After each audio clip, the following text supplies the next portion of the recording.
Imagine tuning into a talk show that's supposed to spark lively debates, only to witness outright chaos and personal insults exploding on live air. Welcome to the wild world of Her Take, the conservative counterpart to The View that's got everyone talking and divided. This online powerhouse, often called the right-leaning response to the popular daytime chatfest The View, has skyrocketed to fame as one of the internet's most polarizing political programs. Launched in May by Valuetainment Studios, the brainchild of conservative commentator Patrick Bet-David, Her Take features a dynamic lineup of women bringing diverse viewpoints to the table.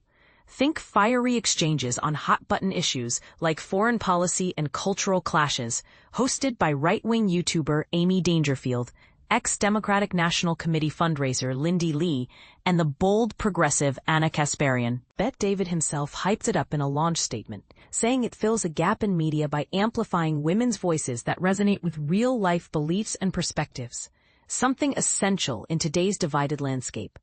But here's where it gets controversial.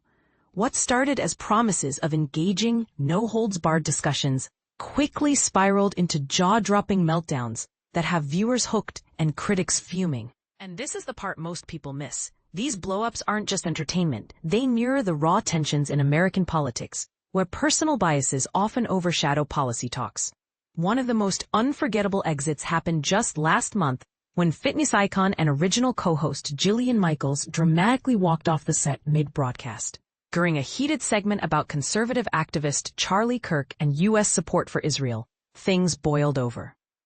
The conversation veered into unverified claims that Israeli Prime Minister Benjamin Netanyahu allegedly dangled a whopping $150 million to Kirk's Turning Point USA group to boost pro-Israel advocacy.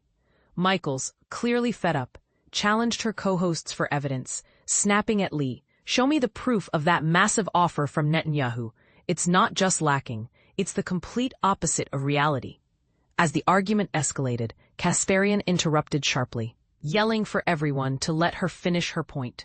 Michaels, exasperated by what she saw as relentless Israel bashing, grabbed her laptop, yanked off her microphone, and declared, "Every episode somehow circles back to tearing down Israel. This isn't my scene. I love you all, but I'm out." Kasparian fired back with a jab about Israel's actions in the conflict, sealing Michaels' stormy departure. For beginners dipping into these geopolitical debates, it's worth noting that U.S.-Israel relations involve billions in aid and deep alliances, so emotions run high when accusations of undue influence fly.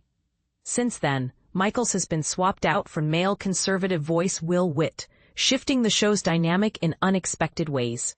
Jillian's abrupt goodbye was dramatic, but it's hardly the only fireworks display on Her Take. Kasparian, known for her unfiltered progressive takes, has clashed spectacularly with guests, turning episodes into battlegrounds. Take the June episode featuring conservative podcaster Adam Sosnick, a vocal Zionist and Donald Trump backer. He joined to champion Israel's side in the ongoing Israel-Palestine conflict, a topic that's torn global opinions apart, with debates centering on territorial rights, humanitarian crises, and U.S. involvement. Kasparian, a staunch Palestine supporter and self-described progressive populist, didn't hold back, accusing Sosnick of prioritizing Israel over American interests. Tensions peaked when Sosnick exploded, claiming, "You just slammed me for being Jewish and standing up for Israel." Kasparian firmly denied it, retorting, "I never targeted your Jewish identity. Stop twisting my words and pulling the 'you hate Jews' card."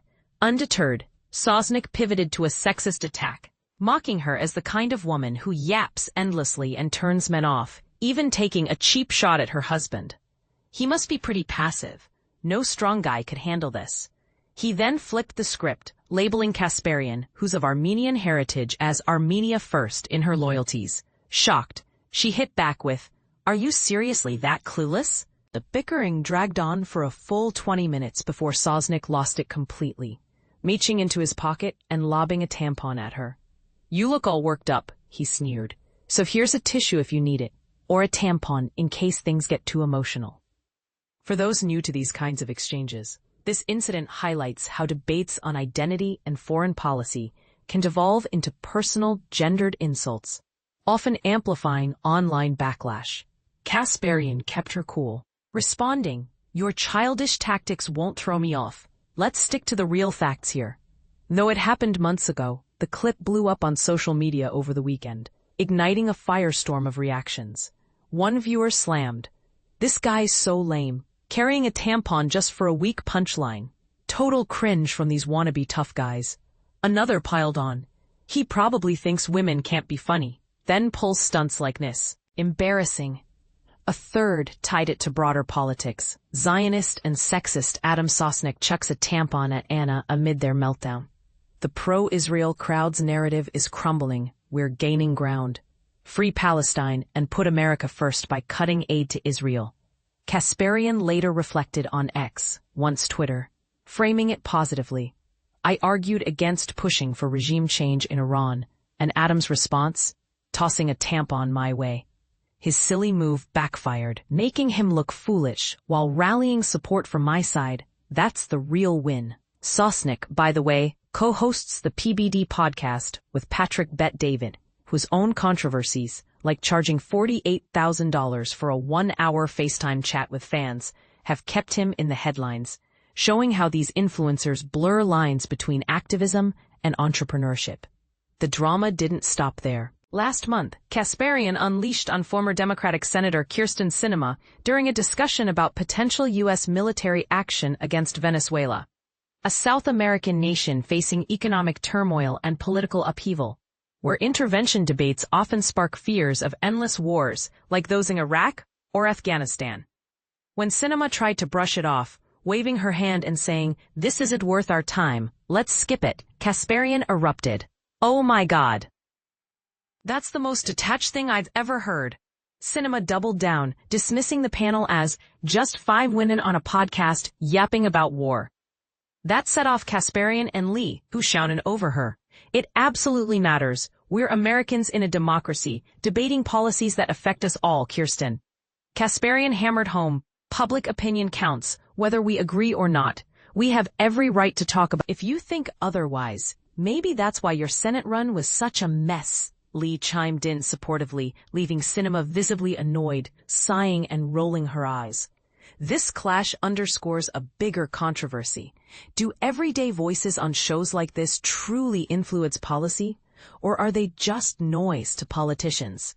It's a question that divides audiences. Some see it as empowering grassroots talk, others as performative outrage. But let's boldly call it out. These moments on Her Take expose the ugly underbelly of political discourse where women-led panels face not just ideological fights, but outright misogyny and deflection. Is this the fresh media voice Bet-David envisioned, or has it devolved into a spectacle that harms more than it helps? And here's a counterpoint to chew on. While the tampon throw and walk-offs grab headlines, they might actually amplify underrepresented views, like Kasparian's on Palestine,